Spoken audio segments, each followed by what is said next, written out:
আরে দাঁড়া দাঁড়া, ঘাবড়াস না। কিছু একটা ফন্দি আঁটতে হবে।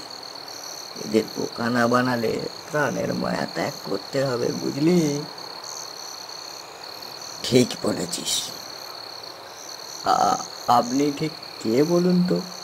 খুবই চেনা চেনা লাগছে, কিন্তু ঠিক বুঝতে পারছি না। কি করে বুঝবি? আমি কি আর তোদের মধ্যে থাকি? আমি হলাম ভূত, মামলা ভূত। আর বুঝেই বা কি করবি? যাবি তো এবার পেটে।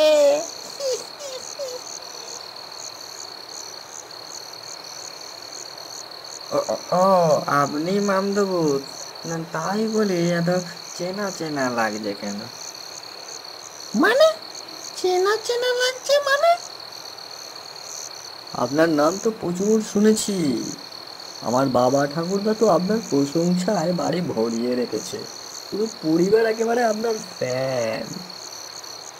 হ্যাঁ, কি বলিস রে? ফ্যান আবার কি জিনিস? এসব জিনিস তো আগে শুনিনি। আরে না না, বুঝলেন না। ফ্যান মানে হলো গিয়ে ভক্ত। আমার পুরো পরিবার আপনার খুব বড় ভক্ত। তাই বুঝি? তা কেন?